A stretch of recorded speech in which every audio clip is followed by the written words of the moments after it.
Você está preparado para o que está acontecendo nos céus neste exato momento? Enquanto você assiste este vídeo, algo extraordinário se desenrola sobre nossas cabeças. Um visitante vindo de fora do nosso sistema solar, um objeto que viajou por bilhões de anos através da imensidão do espaço, faz sua maior aproximação do Sol.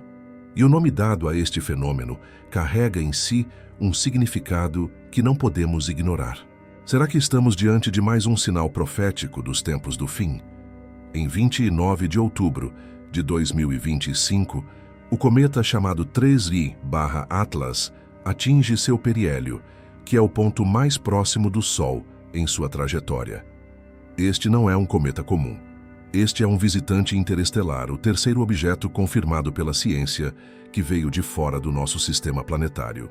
Ele foi descoberto em 1º de julho pelo sistema de telescópios Atlas, no Chile, e desde então tem chamado a atenção de astrônomos e cristãos que vigiam os sinais dos tempos.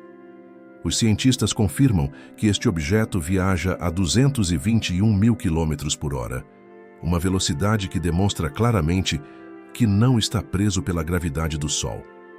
Ele atravessou a escuridão do espaço interestelar e passa por nós em uma trajetória que nunca mais o trará de volta. Está apenas de passagem, como um mensageiro atravessando nosso quintal cósmico.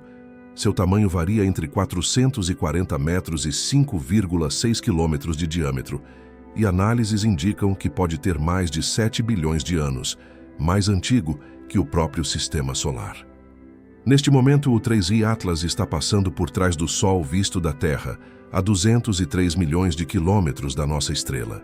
Os cientistas garantem que não há perigo para nosso planeta, mas a questão que devemos fazer não é sobre perigo físico, e sim sobre o significado espiritual deste acontecimento. Escreva nos comentários de qual estado você está nos assistindo. Queremos saber onde estão os vigilantes que discernem os tempos e as estações, porque o que torna este evento significativo não é apenas a ciência, mas o momento em que acontece e o nome que carrega. A Bíblia nos ensina em Lucas capítulo 21, versículo 25, que haverá sinais no sol, na lua e nas estrelas. Jesus alertou seus discípulos para que estivessem atentos aos sinais que precederiam sua vinda. Quando olhamos para os céus e vemos um objeto vindo de fora do sistema solar, não podemos ignorar e dizer que é apenas astronomia. Deus fala através da criação, através dos céus que proclamam sua glória. Este cometa carrega o nome Atlas, e isso tem gerado perguntas entre o povo de Deus.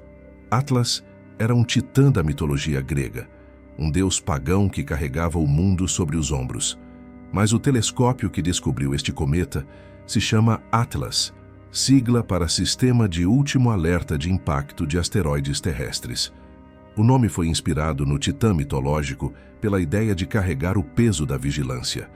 Não é o cometa que se chama Atlas por causa do deus grego, mas o telescópio que o descobriu. Deus, em sua soberania, permite que até nomes pagãos sejam usados para revelar seus propósitos. Lembre-se que na Bíblia ele usou Faraó, Nabucodonosor e Ciro, todos reis pagãos com nomes de deuses falsos, para cumprir seus planos eternos. O que importa não é a origem mitológica do nome, mas o fato de que, pela terceira vez na história, um objeto interestelar atravessa nosso sistema. 3 é o número da divindade, da completude, da ressurreição. Não digo que este cometa é o cumprimento literal de profecia específica. Digo que Deus está falando, alertando, chamando sua igreja para acordar e vigiar. Os sinais estão ao nosso redor, e aqueles com ouvidos para ouvir percebem que o tempo se acelera. Este visitante cósmico atravessando nossa vizinhança neste momento específico é mais um toque da trombeta celestial. No Apocalipse capítulo 8, encontramos profecia sobre uma estrela que cai do céu. Será que o 3I Atlas tem algo a ver com isso? O que significa essa passagem? Para entendermos o que realmente está acontecendo, precisamos esclarecer uma confusão que tem gerado muitas perguntas entre os cristãos. Quando ouvimos falar do 3I Atlas, muitos imediatamente pensam no deus grego, no titã da mitologia antiga, e isso causa desconforto no coração daqueles que conhecem a palavra. Afinal, o que um nome pagão tem a ver com os sinais que Deus envia? Deixe-me trazer luz sobre essa questão com fundamento bíblico e clareza espiritual. Na mitologia grega antiga, Atlas era um dos titãs, seres poderosos que existiam antes dos deuses do Olimpo. Segundo as lendas pagãs, Atlas foi condenado por Zeus a carregar o peso de todo o céu sobre seus ombros, como punição por rebelião. As imagens mostram esse titã segurando uma esfera celeste, curvado sob o peso da abóbada dos céus. Era visto como aquele que sustentava o cosmos. Esse mito influenciou culturas por milênios, e o nome Atlas se tornou sinônimo de força e de carregar grandes pesos. Mas aqui está o ponto crucial. O cometa não recebeu o nome Atlas por causa desse deus pagão. O sistema de telescópios que descobriu este objeto interestelar se chama ATLAS, sigla em inglês para Sistema de Último Alerta de Impacto de Asteroides Terrestres. Este sistema foi desenvolvido pela NASA para detectar asteroides e cometas que possam representar risco para nosso planeta. Os cientistas escolheram o nome Atlas pela ideia mitológica do titã que carrega o peso do mundo, transmitindo que esse sistema carrega a responsabilidade de vigiar os céus. É um nome escolhido por humanos, mas isso não significa que Deus não possa usar essa nomenclatura para seus propósitos divinos. A Bíblia está repleta de exemplos onde Deus usou nomes pagãos, reis ímpios e nações idólatras para cumprir sua vontade soberana. Pense em Faraó, cujo título significava Filho de Ra, o deus Sol egípcio. Deus usou Faraó para demonstrar seu poder sobre todos os falsos deuses do Egito através das 10 pragas. Cada praga foi um golpe direto contra uma divindade egípcia, mostrando que o Deus de Israel estava acima de todos os ídolos. Olhe para Nabucodonosor, rei da Babilônia, cujo nome significa que Nabu proteja minha coroa. Nabu era um deus babilônico. Esse rei pagão adorador de ídolos foi usado por Deus para disciplinar Israel e cumprir profecias. Mais tarde, o próprio Nabucodonosor reconheceu que o Deus Altíssimo domina sobre os reinos dos homens, conforme Daniel capítulo 4. O nome do rei honrava um falso Deus, mas isso não limitou a soberania do Deus verdadeiro. E que dizer de Ciro, o rei persa chamado de ungido do Senhor em Isaías capítulo 45? Ciro adorava deuses persas, mas Deus o chamou pelo nome antes mesmo dele nascer e o usou para libertar Israel do cativeiro babilônico. O próprio texto diz em Isaías 45, versículo 4, Por amor do meu servo Jacó e de Israel, meu escolhido, eu te chamei pelo teu nome, ainda que não me conhecesses. Deixe seu nome nos comentários para que possamos orar por você. O cristão maduro sabe diferenciar entre a origem humana de uma nomenclatura e o propósito divino por trás dos acontecimentos. Não é o nome Atlas que deve nos preocupar, mas sim o que Deus está querendo nos dizer através deste evento cósmico extraordinário. O apóstolo Paulo, em Romanos capítulo 8, versículo 28, declarou que todas as coisas cooperam para o bem daqueles que amam a Deus. Isso inclui até mesmo as escolhas humanas de nomenclatura, as decisões científicas, os eventos astronômicos. Nada escapa da soberania de Deus. O que realmente importa é o discernimento espiritual. Em 1 João capítulo 4, versículo 1, somos instruídos a provar se os espíritos são de Deus. Devemos examinar todas as coisas à luz das Escrituras. Quando vemos um evento como este, não devemos rejeitá-lo simplesmente porque o telescópio tem nome mitológico, nem abraçá-lo cegamente como profecia cumprida. Devemos buscar sabedoria, estudar a palavra e manter nossos corações vigilantes para o que o Espírito Santo está dizendo à igreja. A questão não é se o nome Atlas é bom ou ruim. A questão é, o que Deus está dizendo através dos sinais nos céus? Por que este objeto aparece justamente quando o mundo está em convulsão, quando Israel está cercado, quando a igreja precisa acordar? Para responder, precisamos mergulhar na profecia bíblica. Abra sua Bíblia comigo no livro do Apocalipse, capítulo 8, versículos 10 e 11. Este é um dos textos mais intrigantes e solenes de toda a profecia apocalíptica. A Escritura diz: O terceiro anjo tocou a trombeta, E caiu do céu uma grande estrela, ardendo como tocha, e caiu sobre a terça parte dos rios e sobre as fontes das águas. O nome da estrela era Absinto, e a terça parte das águas tornou-se em absinto, e muitos homens morreram das águas, porque se tornaram amargas. Esta profecia faz parte da sequência das 7 trombetas que serão tocadas durante o período da grande tribulação. Cada trombeta anuncia um juízo específico de Deus sobre a terra. A primeira trombeta trouxe saraiva e fogo misturados com sangue. A segunda trombeta lançou ao mar algo como um grande monte ardendo em fogo.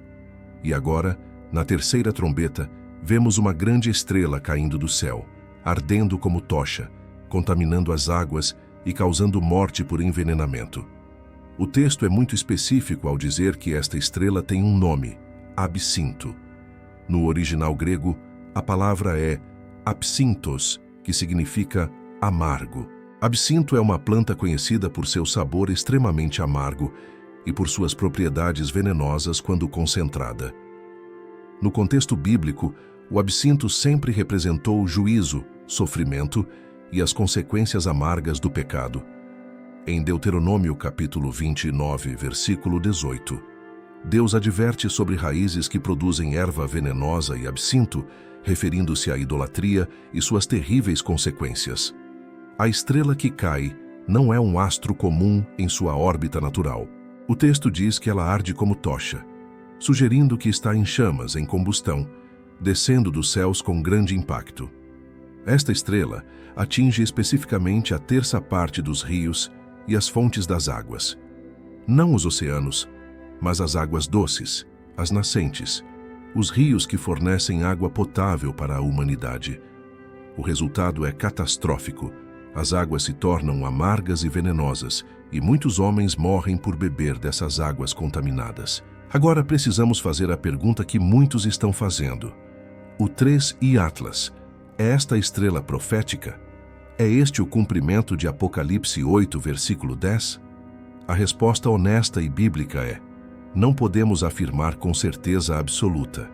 Primeiro, porque o cometa 3 e o Atlas não cairá sobre a Terra nem sobre suas águas.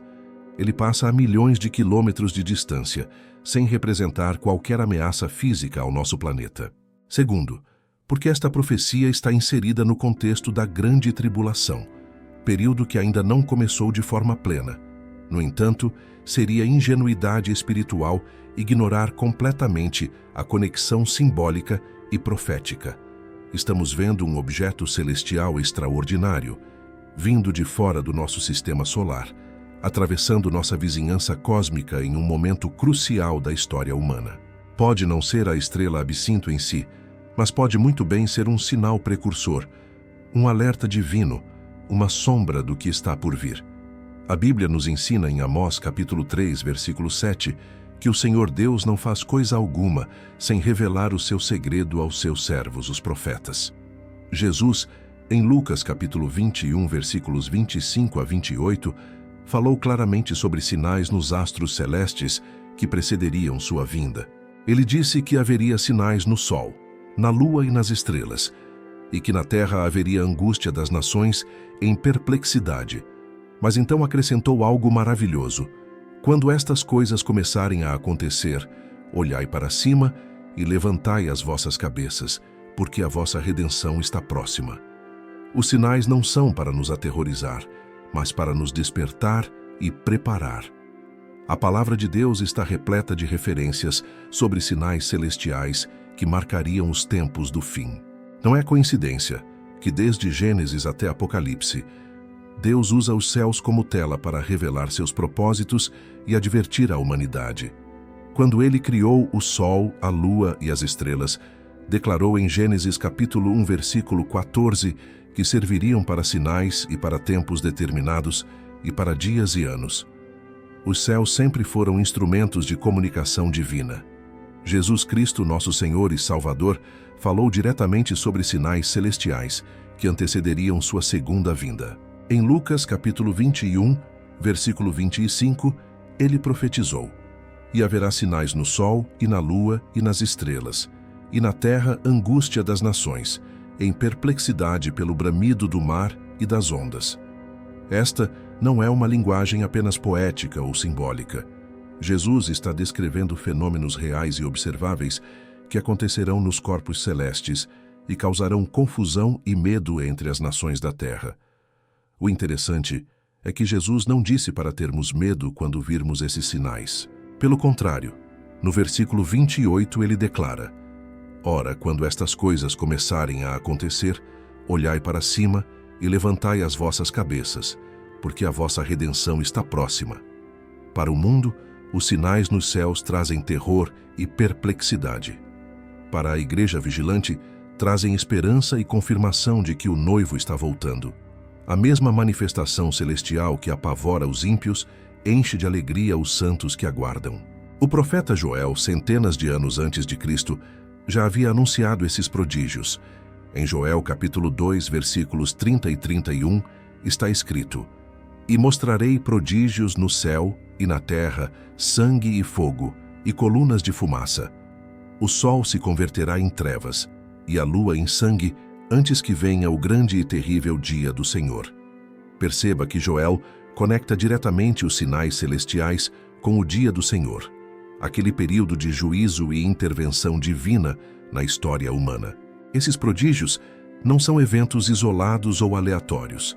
São manifestações coordenadas que fazem parte do plano profético de Deus para encerrar esta era e estabelecer seu reino eterno.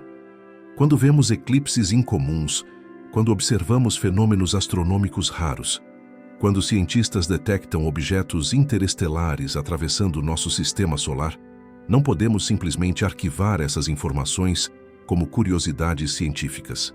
Precisamos ter discernimento espiritual para enxergar além do natural. Em Mateus capítulo 24, versículos 29 e 30, Jesus detalha ainda mais esses sinais. E logo depois da aflição daqueles dias, o sol escurecerá, e a lua não dará a sua luz, e as estrelas cairão do céu, e as potências do céu serão abaladas. Então aparecerá no céu o sinal do Filho do Homem, e todas as tribos da terra se lamentarão, e verão o Filho do Homem vindo sobre as nuvens do céu, com poder e grande glória. Observe a sequência profética. Primeiro, os sinais celestiais extraordinários, depois a manifestação gloriosa de Cristo. Os fenômenos nos céus não são o fim em si mesmos, mas precursores da revelação do Rei dos Reis. Cada sinal é como um anúncio, uma trombeta que ressoa, alertando que o grande dia se aproxima. Por isso não devemos ignorar o que acontece sobre nossas cabeças, como se os céus não tivessem nada a nos dizer. O propósito dos sinais celestiais é duplo: despertar e preparar. Despertar aqueles que dormem espiritualmente, que estão entorpecidos pelas preocupações desta vida, que perderam a expectativa da volta do Senhor, e preparar aqueles que vigiam, confirmando em seus corações que estão no caminho certo, que suas orações estão sendo ouvidas, que a esperança que carregam não é vã. Deus está falando através da criação, e os que têm ouvidos espirituais conseguem ouvir sua voz. A pergunta que ecoa no coração de todo cristão vigilante é: estamos realmente vivendo nos últimos dias? Será que esta geração verá o cumprimento pleno das profecias sobre a volta de Cristo? Quando observamos o 3 Primeri Atlas atravessando nosso sistema solar, quando vemos os acontecimentos ao nosso redor, precisamos ter coragem para encarar a realidade bíblica. Sim, estamos nos últimos dias, e os sinais estão por toda parte para aqueles que têm olhos para ver. O apóstolo Paulo, escrevendo a Timóteo sob inspiração do Espírito Santo, descreveu com precisão cirúrgica as características dos últimos dias. Em 2 Timóteo capítulo 3, versículos 1 a 5, ele declara: Sabe, porém, isto, que nos últimos dias sobrevirão tempos trabalhosos, porque haverá homens amantes de si mesmos, avarentos, presunçosos, soberbos, blasfemos, desobedientes a pais e mães, ingratos, profanos, sem afeto natural, irreconciliáveis, caluniadores, incontinentes, cruéis, sem amor para com os bons, traidores, obstinados, orgulhosos, mais amigos dos deleites do que amigos de Deus, tendo aparência de piedade, mas negando a eficácia dela. Olhe ao seu redor e me diga: não é exatamente isto que vemos acontecendo em nossa sociedade? O egoísmo elevado ao máximo, a ganância desenfreada, a rebeldia contra autoridades, a falta de gratidão, a profanação do sagrado, relacionamentos destruídos, a crueldade banalizada, a busca incessante por prazeres. E o mais assustador, pessoas com aparência de religiosidade, mas sem o poder transformador do Evangelho. Paulo não estava descrevendo um futuro distante, estava profetizando sobre nossos dias. O profeta Daniel recebeu uma revelação surpreendente sobre os últimos tempos. Em Daniel, capítulo 12, versículo 4, o anjo lhe disse: "E tu, Daniel, encerra estas palavras e sela este livro até ao fim do tempo. Muitos correrão de uma parte para outra, e a ciência se multiplicará." Esta profecia é extraordinária. Daniel escreveu há mais de 2.500 anos, mas descreveu perfeitamente nossa era. Nunca na história da humanidade houve tanta mobilidade quanto agora. Aviões cruzam continentes em horas. Informação viaja instantaneamente pelo mundo inteiro. E quanto à multiplicação da ciência? Vivemos na era da explosão tecnológica. O conhecimento humano dobra a cada poucos anos. Descobrimos objetos interestelares como o 3I Atlas, sondas exploram Marte, inteligência artificial transforma sociedades, genética permite manipulação da vida. Tudo isto estava profetizado. A multiplicação da ciência é um dos sinais claros de que estamos no tempo do fim. Deixe nos comentários seu pedido de oração. Queremos interceder por você, porque nestes dias precisamos estar unidos em oração e vigilância. Mas há outro sinal impossível de ignorar: Israel.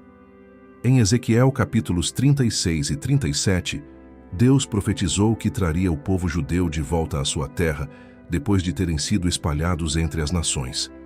Durante quase 2000 anos, Israel deixou de existir como nação. Parecia impossível que ressurgisse, mas em maio de 1948, contra todas as probabilidades, Israel foi restabelecido como nação. Esta é uma das maiores profecias cumpridas da Bíblia. Jesus disse em Mateus capítulo 24, versículo 32, que quando a figueira começasse a brotar, soubéssemos que o verão estava próximo. A figueira representa Israel na profecia. Israel brotou novamente e desde então vemos o cumprimento acelerado de profecias. As guerras, os rumores de guerras, a tensão no Oriente Médio, tudo aponta para o fato de que o relógio profético está avançando rapidamente. Em Mateus 24, Jesus listou sinais específicos: guerras e rumores de guerras, nação se levantando contra nação, fomes, pestes e terremotos em vários lugares. Apenas nos últimos anos, vimos pandemias globais, conflitos se intensificando, desastres naturais aumentando em frequência e intensidade. O próprio Jesus disse que tudo isso seria apenas o princípio das dores, como contrações de parto, que anunciam um nascimento iminente. O 3I Atlas, este visitante cósmico, é mais um marco nesta contagem regressiva divina. Diante de todos esses sinais, de eventos celestiais extraordinários como o 3I Atlas, de profecias se cumprindo diante dos nossos olhos, qual deve ser a resposta do cristão verdadeiro? Devemos entrar em pânico? Devemos nos esconder em medo? Absolutamente não. A palavra de Deus é clara e poderosa ao nos dar a instrução correta para estes tempos. Não temais, mas vigiai. O profeta Isaías, falando da parte de Deus, declara em capítulo 41, versículo 10: "Não temas, porque eu sou contigo, não te assombres, porque eu sou teu Deus. Eu te fortaleço e te ajudo, e te sustento com a destra da minha justiça." Esta promessa não foi dada para dias de paz e tranquilidade apenas, mas especialmente para os dias de turbulência e incerteza. Quando os céus mostram sinais, quando a terra estremece, quando as nações entram em perplexidade, o povo de Deus tem uma âncora firme, a presença do próprio Deus. Jesus, sabendo que seus discípulos enfrentariam tempos difíceis, deixou instruções específicas. Em Lucas capítulo 21, versículo 28, depois de descrever todos os sinais terríveis que aconteceriam, ele disse algo surpreendente. Ora, quando estas coisas começarem a acontecer, olhai para cima e levantai as vossas cabeças, porque a vossa redenção está próxima. Enquanto o mundo olha para baixo em desespero, o cristão olha para cima em expectativa. Os mesmos eventos que geram terror nos ímpios geram esperança nos salvos. A diferença entre o cristão vigilante e o mundo perdido não é a ausência de desafios ou sinais perturbadores. A diferença está na perspectiva e na esperança. O mundo não tem para onde correr quando os céus se manifestam, mas o cristão sabe que cada sinal é uma confirmação de que o noivo está voltando, de que a redenção se aproxima, de que o reino eterno está prestes a ser estabelecido. Por isso, nossa resposta não é medo, mas alegria, misturada com sobriedade. O apóstolo Paulo nos ensina em Filipenses capítulo 4, versículos 6 e 7. Não estejais inquietos por coisa alguma, antes as vossas petições sejam em tudo conhecidas diante de Deus, pela oração e súplica, com ação de graças. E a paz de Deus, que excede todo o entendimento, guardará os vossos corações e os vossos sentimentos em Cristo Jesus. Esta instrução é para todos os momentos, inclusive quando vemos cometas interestelares, quando ouvimos de guerras, quando presenciamos sinais nos céus. Não andar ansioso não significa ignorar a realidade, significa reconhecer que há um Deus soberano no controle de todas as coisas. Significa levar tudo em oração, não em desespero, mas em confiança. Significa agradecer mesmo diante dos sinais, porque sabemos que cada sinal nos aproxima do grande dia da redenção. A paz de Deus não depende de circunstâncias externas, não é abalada por fenômenos astronômicos, não é perturbada por notícias alarmantes. Esta paz guarda nossos corações como uma fortaleza. Mas atenção, não temer não significa não vigiar. Há uma diferença enorme entre vigilância e medo. O medo paralisa, a vigilância prepara. O medo gera ansiedade, a vigilância gera prontidão. Jesus nos ordenou repetidamente a vigiar. Em Mateus capítulo 24, versículo 42, ele disse: Vigiai, pois, porque não sabeis a que hora há de vir o vosso Senhor. Vigiar significa manter os olhos abertos, o coração preparado, a vida santificada, o testemunho firme. A vigilância cristã não é paranoia espiritual. Não é ficar obcecado com teorias conspiratórias ou especulações sem fundamento. Vigilância bíblica é viver cada dia como se Cristo pudesse voltar naquele dia, enquanto trabalhamos como se ele demorasse anos. É estar espiritualmente desperto enquanto outros dormem. É discernir os tempos através da palavra, não através de manchetes sensacionalistas. É manter a lâmpada cheia de azeite, como as virgens prudentes da parábola. A vigilância que Deus espera de nós não é passiva. Não é simplesmente observar sinais e cruzar os braços. É uma vigilância ativa, que se manifesta em santidade de vida, em oração fervorosa, em testemunho ousado e em preparação espiritual constante. Quando Jesus ordenou que vigiássemos, ele estava nos chamando para um estilo de vida, não apenas para uma postura mental. Vigiar é viver de forma diferente, porque sabemos que o tempo é curto. Em 1 Tessalonicenses capítulo 5, versículos 1 a 6, o apóstolo Paulo traz uma revelação poderosa. Mas, irmãos, acerca dos tempos e das estações, não necessitais de que se vos escreva, porque vós mesmos sabeis muito bem que o dia do Senhor virá como o ladrão de noite. Pois que, quando disserem, a paz e segurança, então lhes sobrevirá repentina destruição. Mas vós, irmãos, já não estáis em trevas, para que aquele dia vos surpreenda como um ladrão. Porque todos vós sois filhos da luz e filhos do dia. Nós não somos da noite nem das trevas. Não durmamos, pois, como os demais, mas vigiemos e sejamos sóbrios. Perceba a diferença. O dia do Senhor virá como ladrão apenas para aqueles que estão em trevas, que vivem sem vigilância, que se entregaram ao sono espiritual.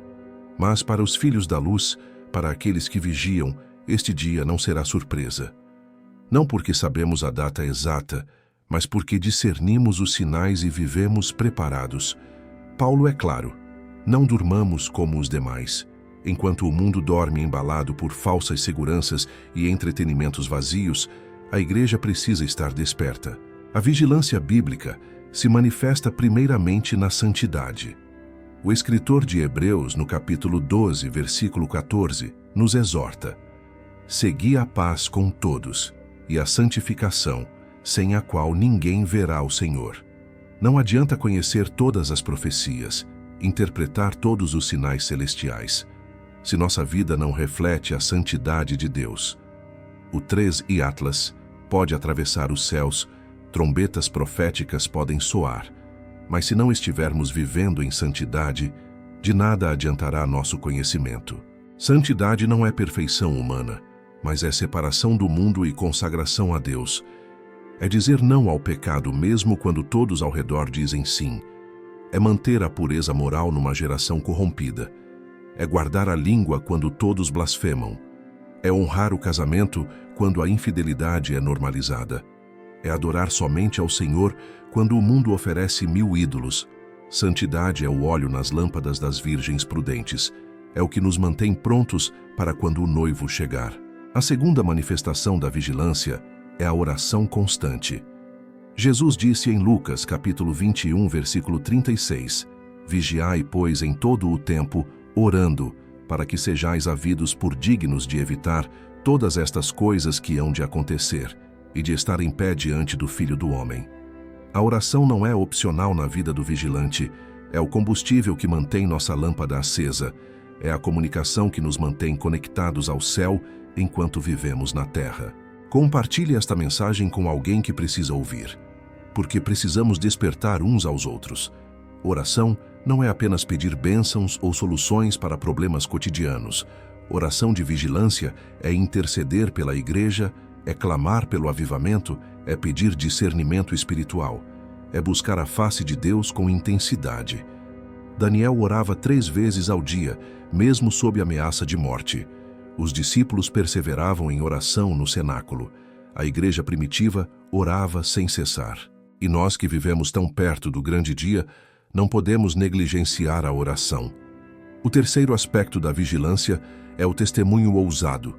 Em Apocalipse capítulo 3, versículo 3, Jesus adverte a igreja de Sardes: lembra-te, pois, do que tens recebido e ouvido, e guarda-o e arrepende-te.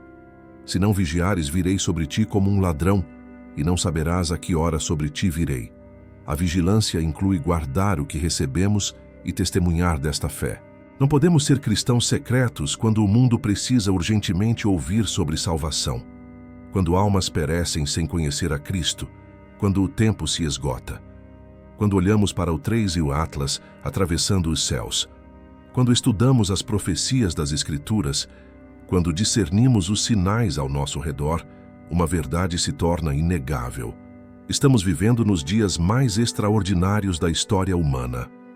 Esta não é hora de desânimo nem de medo. É hora de nos levantarmos como a geração que verá coisas que profetas e reis desejaram ver, mas não viram. O apóstolo Pedro, falando sobre os últimos dias, escreveu em 2 Pedro, capítulo 3, versículo 10. Mas o dia do Senhor virá como o ladrão de noite, no qual os céus passarão com grande estrondo, e os elementos ardendo se desfarão, e a terra e as obras que nela há se queimarão. Depois dessa descrição poderosa, Pedro não nos deixa em desespero. No versículo 11 ele pergunta: havendo, pois, de perecer todas estas coisas, que pessoas vos convém ser em santo trato e piedade? Esta é a pergunta que ecoa sobre nossas vidas. Que tipo de pessoas devemos ser? A resposta está em viver cada dia com eternidade em vista. Não podemos ser cristãos nominais, mornos, apáticos. Precisamos ser aqueles que ardem em santidade, que transbordam de oração, que proclamam a verdade sem medo. O mundo ao redor pode não entender nossa urgência, pode zombar de nossa vigilância, mas um dia todos compreenderão que estávamos certos ao levar a sério as advertências divinas. Jesus contou a parábola das 10 virgens em Mateus 25. 5 eram prudentes e 5 eram loucas. Todas esperavam o noivo, todas tinham lâmpadas, mas apenas 5 mantiveram óleo suficiente. Quando o noivo finalmente chegou à meia-noite, apenas as prudentes puderam entrar para as bodas. As loucas ficaram do lado de fora, batendo na porta, clamando: Senhor, Senhor, abre-nos! Mas a resposta foi terrível. Em verdade vos digo que vos não conheço. Esta parábola não é sobre salvação e perdição no sentido tradicional, mas sobre preparação e vigilância. O óleo representa a nossa vida consagrada, nossa intimidade com o Espírito Santo, nossa perseverança na fé. Não podemos emprestar óleo de outros na hora crucial. Cada um precisa cultivar sua própria vida espiritual, manter sua própria chama acesa, guardar sua própria santidade.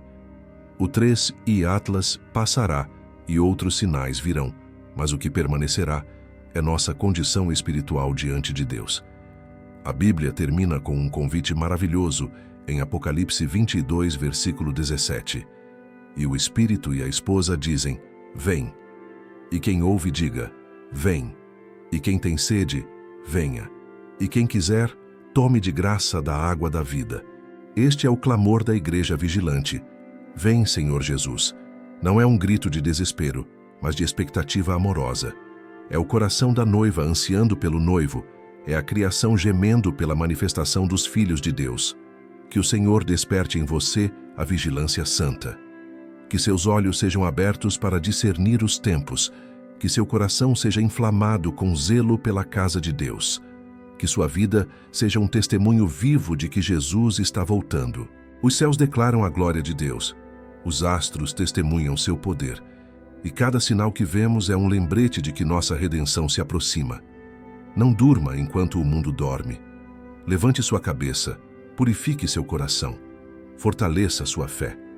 O tempo é curto, mas a graça ainda está disponível. A porta ainda está aberta, mas não ficará para sempre.